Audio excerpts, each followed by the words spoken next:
ஸ்ரீமதே ராமானுஜாய நமः. வசுதேவசுதம் தேவம் கம்சச்சாணூரமர்தனம் தேவகீ பரமானந்தம் கிருஷ்ணம் வந்தே ஜெகத்குரும். நாள்தோறும் பகவத்கீதையில் பகவான் யோகத்துக்கு யார் தகுதி அப்படின்னு சொல்கிறாரு, எப்படிப்பட்ட மனநிலை இருக்கும்னு சொல்கிறாரு, அந்த மனநிலை எப்படி கிடைக்கும் அப்படின்றதுலாம் 18வது ஸ்லோகத்தில் சொல்லிட்டார். இப்போது 19வது ஸ்லோகத்தில் அந்த மனநிலைக்கு அதை எப்படி புரிஞ்சுக்கிறது, அதுக்கு ஏதான ஒரு உதாரணம் இருந்தால் நம்ம சுலபமாக புரிஞ்சுக்க முடியும் இல்லையா? அதை தான் 19வது ஸ்லோகத்தில் சொல்ல போகிறாரு. யதா தீபோ நிவாதஸ்தஹ நேங்கதே சோபமா ஸ்மிருதா யோகினோ யத சித்தஸ்ய யுஞ்சதோ யோகமாத்மனஹ.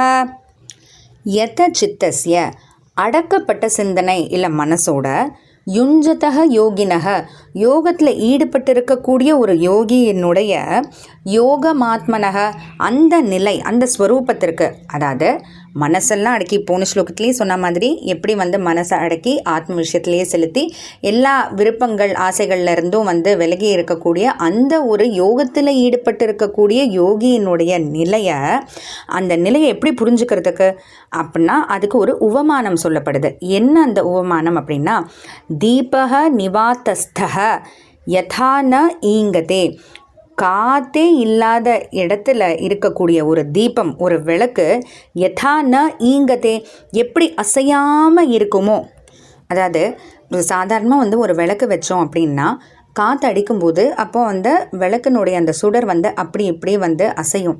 ஆனால் காற்றே இல்லாத இடத்துல வச்சா அப்படியே எந்த ஒரு அசைவும் இல்லாமல் நல்லா எரியும் இல்லையா? அதுபோல தான் அடக்கப்பட்ட மனசோட ஒருத்தவங்க யோகத்தை செய்யக்கூடியவங்க அப்படின்னு. அதாவது தீபம் அசையாமல் இருக்க காற்று கூடாது. ஆனால் என்ன தேவை?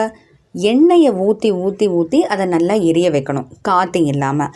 அதே போல் இந்த ஆத்மாவுடைய அறிவு, இந்த ஞானம் அசையாமல் எதுனாலையும் டிஸ்டர்ப் ஆகாமல் இருக்கிறதுக்கு உலக விஷயங்கள் அப்படின்ற அந்த ஆசைகள் இல்லாமல் பக்தியை ஊற்றி ஊற்றி அதை அணையாமல் அசையாமல் பார்த்துக்கணும் அப்படின்றது தான் அந்த உபமானம். அதாவது நல்லா திரும்ப பார்க்கலாம்.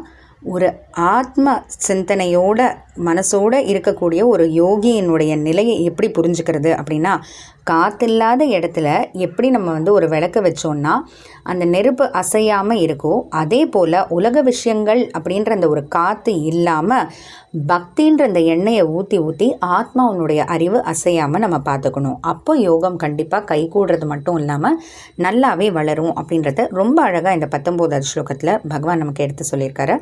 ஜெய் ஸ்ரீ கிருஷ்ணா.